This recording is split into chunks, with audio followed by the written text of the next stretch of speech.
Hi everybody, it's Justin here from TalentVine, and I'm very lucky to be joined by Chris, who's over here working from Referrals Labs at the moment. He's come over from San Fran and has built a phenomenal tech company over there. Chris, welcome. Thank you. So just to start with, could you just tell us a little bit about yourself and Bugcrowd and this incredible journey that you guys have been on, and I guess how you've gone from San Fran and what you're doing back in Aussie? Yeah, sure. That's a lot. Yeah. So very briefly, I grew up getting a lot of trouble with computers, and then out of high school, actually went in the military for a little bit, and then post-military went to university, enjoyed that very much, but also saw that working in the real world was really valuable compared to just looking at the books. I then did a bit of startup stuff, worked in a bit of mining, and did a bit more startup stuff, and then in 2012. Met my co-founder Casey and another guy Serge, and we went through the StartMate Accelerator in Sydney from January 2013 to April or so 2013, part of which meant after that April date to then spend 3 months in San Francisco.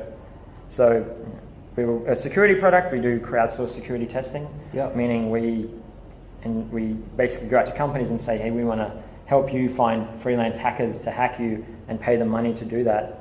So it was a rough start, and then there was some great events while we were over in the US. Can you tell us a bit about this rough start? Because I think everyone seems to glamorize the whole startup journey, and it's never quite like it seems. Well, we have a security product, and everyone always, particularly in a nascent market, always thinks that it's never going to be a thing. It'll never be a thing. Security, yeah, it's important, but it's really left for all the big corporate companies and all that sort of thing. And we were saying, no, hey, this affects everyone. Like, there's so much attack surface for all these companies. Everything's moving to the cloud, everything's web-based, everything's mobile. People are bringing their own devices. This matters. And so we were over there for a few months, and we're struggling to get a good, find that lead investor. And then everything dropped with Snowden. And then all of a sudden, all of our conversations started changing. People started to pay more attention. They started to understand that, anyone from a 14-year-old kid, in the middle of nowhere, through to, a high-end hacker that's working for, Google, finding CPU vulnerabilities, can do this sort of thing. And it's the win in the future is going to be who can harness this like global talent pool and then bring them together to work together for good, and be able to schedule and deploy them across hacking activities for different companies with different needs. There's actually a 1 million person shortage in security talent across the globe right now. 1 million? 1 million people. So from that date, everyone's definitely started to pay a lot more attention, and we were pretty lucky. About a month or two after that, we got our first term sheet, and everything started to grow from there. And how much did you manage to raise on that journey? So across that, we've done a few different rounds. We did an initial seed round of $2.1 million. Yep. And then we did a little bridge. Later on, did a 7 mil Series A, and then a $15 million Series B. That's phenomenal. And that was maybe 18 months ago now. Okay, brilliant. Yeah. And what's the team looking like at the moment in terms of size? So in terms of size, the team is about 110 or so full-time employees. Yep. And then there's another dozen or so contract people involved on top of that. And then there, of course, are like 65,000 hackers from all over the globe. Through the marketplace as well? Yeah. Wow, okay. And so I want to know, you guys being over in San Fran, you're competing for engineering talent with the likes of the Facebooks and the Googles and that of the world. I mean, how do you guys differentiate yourself, and how do you attract and how do you retain that type of talent over there? Yeah, so we're pretty lucky in that security is becoming more popular, and there's a lot more engineers getting interested in security. But having said that, the average time at any one company is just getting shorter and shorter over in San Francisco, and the salaries being paid are just crazy. We're helping a client who's looking for a CTO at the moment, and their head of engineering has just been poached by Uber he's going over to San Fran next month, 400k base and 600k stock options. So. Yeah, and I'm not even surprised by that at all. That's super common for like a really good engineer. So, I mean, do you have any anecdotal ideas in terms of, I mean, you know what the Australian market's like and the US one. I mean, what can Australian companies do to compete against the likes of that? Yeah, I have a sort of a 3-stage or 3-bucket approach to hiring, and it's sort of like always be hiring, but they say hire slow but fire fast. Yeah. But having said that, you always need to be on the lookout for the right people, for the right talent. And so across 3 strategies, the first one I have is that you always need to invest into just raising the awareness of your organization, to the talent pool that you want to be attracting.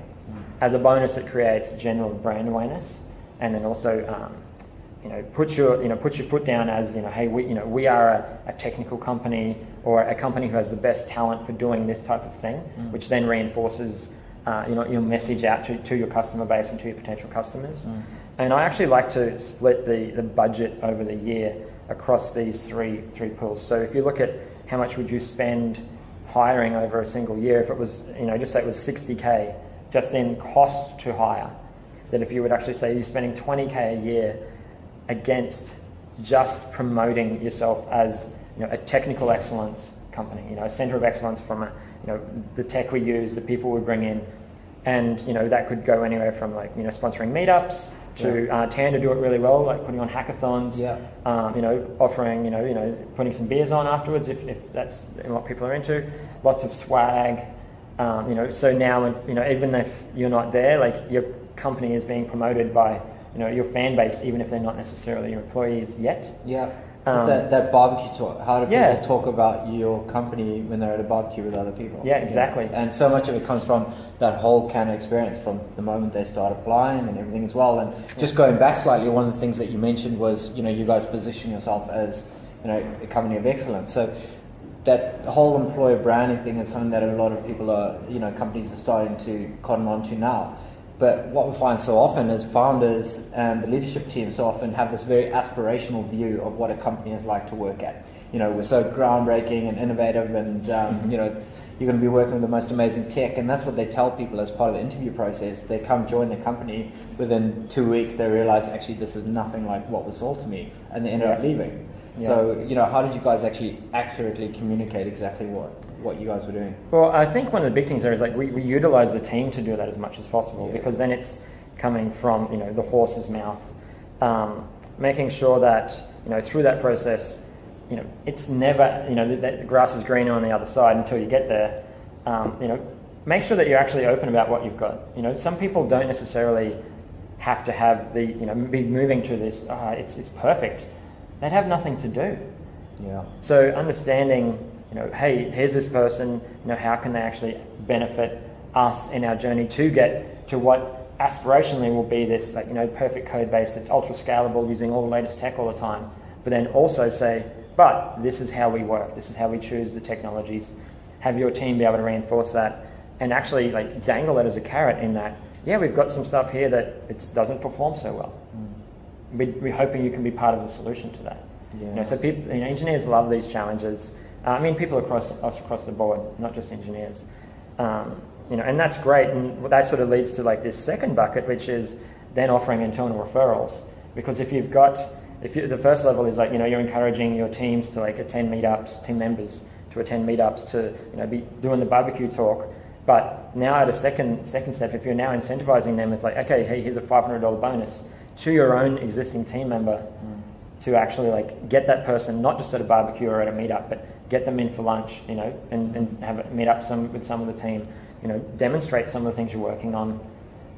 It goes a long way. And if there's particular things that roles you have coming up, then maybe you push more, and that actual that referral bonus, maybe it's up to 3 or 5K if it's for the right person. Okay, so that's the two buckets that you guys play in. So you've got the referrals, and then also immersing yourself in the community as well. So what's the other way that you guys were hiring? So the last option is then, which is the last resort, but often necessary, is to actually use different sourcing solutions. A good example of that is going to recruiters, particular executive matching services, things like hire.com, and then even spending money on actual ads for jobs. Yeah. So often there's talent that your team just isn't connected to, that the founders aren't connected to, that you just wouldn't get access to. But talent professionals can find this stuff. That's their job, and particularly when it's like no placement, no fee. I think it's contingency-based search. It definitely makes a lot of sense, and it can be turned around quickly. So it gives the opportunity to put your money into your sort of brand awareness from a technical perspective, offering those referrals. But then as the time for that hire to start gets closer and closer, you can get to the point and go, okay, now we pull in the big guns. We use TalentVine type services, we use the recruiters, we use the hired type services to actually say, okay, we've exhausted our options as a team. Let's find the professionals. Let's get them to get names for us. Absolutely, and that's what we preach. You using recruiters, it has its huge value, but it shouldn't be the first option. Exactly. There's other ways. If you get your own talent working as ambassadors for the brand, get them attracting people across to you. If you can be doing that, then you're certainly going to be winning.